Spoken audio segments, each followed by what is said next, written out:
ये कहानी है सांप और कोए की बुद्धि का बल। एक शांत और सुंदर गांव था। इस गांव के चारों ओर हरियाली और पक्षियों की चहचहाहट थी। गांव से कुछ दूरी पर एक सुंदर सा वन था। वन में अनेक प्रकार के जानवर रहते थे। उसी वन में एक सुंदर सा बरगद का पेड़ था। उस पेड़ पर कुआ के एक जोड़े ने अपना घोंसला बनाया हुआ था। कुआ और उसकी पत्नी खुशी खुशी अपने घोंसले में रहते थे। कुछ ही दिनों में उनके अंडों से नन्हे मुन्ने बच्चे बाहर आते हैं। कुआ और उसकी पत्नी खुशी खुशी रहने लगते हैं, लेकिन वो इस बात से अनजान थे कि उनके जीवन में एक बड़ा सा संकट आने वाला है। ठीक उस पेड़ के नीचे एक सांप रहा करता था। सांप चुपचाप धीरे धीरे पेड़ पर चढ़कर नन्हे नन्हे बच्चों की ओर आगे बढ़ता है। सांप चूजों को खा लेता है और घोंसला खाली कर देता है। जब कुआ घोंसले में वापस आता है तो वो खाली घोंसला देखकर घबरा जाता है। हमारे बच्चे कहाँ गए? कुआ और उसकी पत्नी चिंतित होकर इधर उधर देखते हैं। वो दुखी और डरे हुए थे। उन्हें समझ नहीं आ रहा था कि वो करे तो क्या करे। तभी एक बूढ़ा सियार उस पेड़ के पास आता है और वो कुआ का पुराना दोस्त होता है। मित्र, तुम इतने परेशान क्यों हो? कुआ सियार को सारी बातें बताता है और मदद मांगता है। मित्र, सांप ने हमारे बच्चे को खा लिया।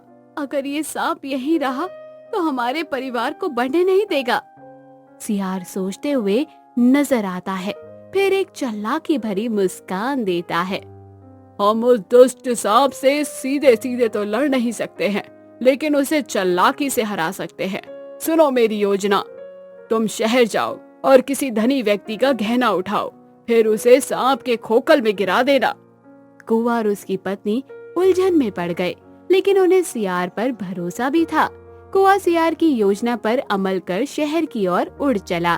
तभी एक नदी किनारे कुछ महिलाएं नहा रही थी। उनके कपड़े किनारे पर रखे हुए थे। तभी कुओं की नजर उस हार पर पड़ी। तभी कुआ अपने मन में सोचता है, ये हार सही रहेगा। कुआ तेजी से उस हार को चोंच में उठाता है और उड़ जाता है। तभी नौकर उसे देख लेता है। अरे अरे अरे, अरे कुआ गहना ले गया। नौकर कुएं के पीछे पीछे दौड़ा, लेकिन कुआ पेड़ की ओर बढ़ता चला गया। कुआ बरगद के पेड़ के पास पहुंचा और सांप की खोखल में उसने हार गिरा दिया। अब देखना क्या होता है। नौकर पेड़ के पास जाता है और खोखल में पड़े हार को देखता है। यहाँ तो सांप है, लेकिन हार तो मुझे चाहिए। नौकर डरते डरते सांप के पास पहुँचता है, लेकिन हार लेने का फैसला करता है। तभी नौकर ने साहस जुटाया और सांप को हटाने का सोचा। नौकर अपनी लाठी से सांप पर हमला करता है। सांप तड़पता है और अंततः मर जाता है। अब रास्ता साफ है। नौकर ने तभी हार उठाया और सांप को मारकर वहां से चला गया। कुआ और उसकी पत्नी पेड़ की शाखा पर बैठे हुए खुश हो रहे थे। सांप के मरने पर उनको राहत की सांस आती है। अब हमारे आने वाले बच्चे सुरक्षित रहेंगे।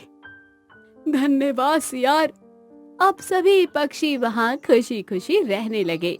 सांप का खात्मा हो चुका था और वहाँ सब हंसी खुशी रहने लगे थे। तो दोस्तों, कहानी यही खत्म हुई और कहानी की सीख हमें यही सिखाती है कि जहाँ बल काम ना आए वहाँ बुद्धि से काम लेना चाहिए।